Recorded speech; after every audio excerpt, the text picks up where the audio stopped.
the APC had already preempted the outcome of yesterday's events. That's more the reason why they had to even invite the police before the commencement of that speech. Of course, we saw the post on social media, and we saw the misinformation and disinformation. Somebody even wrote a piece that I read saying that this is a precursor to the coming of ACOMSIL.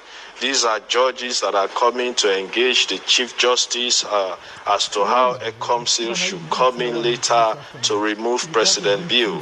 You and I know that that is not true. And so that is why we were quick to communicate. You heard my deputy was on social media with a voice note communicating to the membership that these people are coming to assess the implementation of the Agreement of National Unity and tripartite recommendations. But then you had these people spreading these rumors. But I keep saying this to our members and membership and supporters. We've been on this for long. We started with the Bitumani agreement. Just after the agreement, I came out and said, this is it. We need to start preparing. Of course, you had the insults, you had the accusations, the allegations of me collecting money and all of these things. We shifted to tripartite, right? When the TOR of the tripartite committee came out, I was here again. And I warned our membership and supporters that no, the TOR does not speak to rerun. Read. And you will understand exactly what the tripartite committee is about. Again, the same set of people.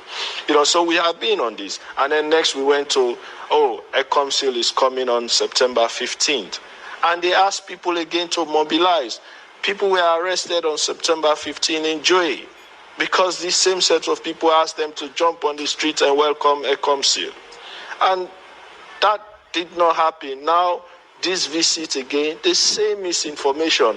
How much longer do you have to continue believing this misinformation? How can you even, in your own right sense, how can you even think that anyone outside of the structures of the APC will have more information, factual information, than the mouthpiece of the party?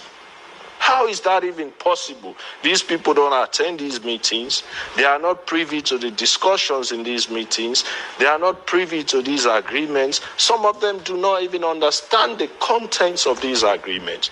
And when the mouthpiece of the party speaks to you, somebody else speaks, you want to believe what that person is saying over what the mouthpiece of the party is saying?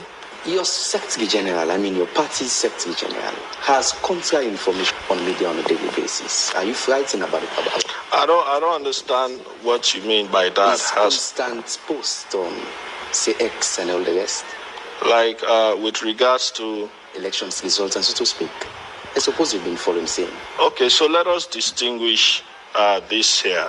The Secretary's position as far as elections results are concerned and mine are no different.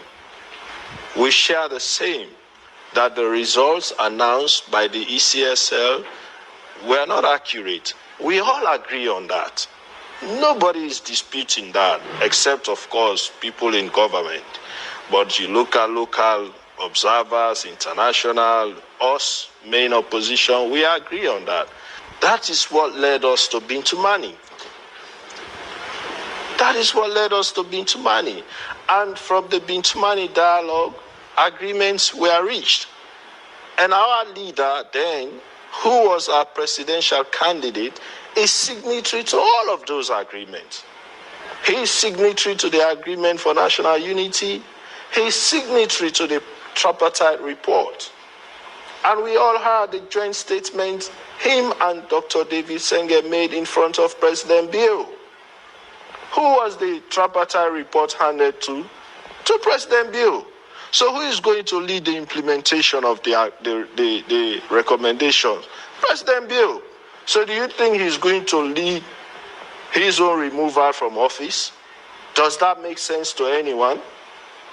So why would people even see all of these things and still think that President Bill is going to be the architect of his own removal from office. Saying Sidi, our then leader, I couldn't help but notice that. Are you saying Samura Kamara is no longer leader and presidential candidate of the main opposition or People's Congress? No, he's not. As per our constitution, he's not. Section 47 of the APC constitution is very clear that when you contest an election,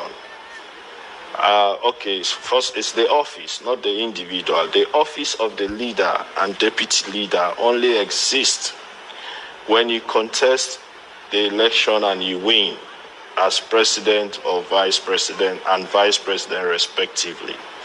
But when you contest and then you lose, 6 months after the day the Chief Electoral Commissioner announces the result of the winner of the presidential election, those offices cease to exist.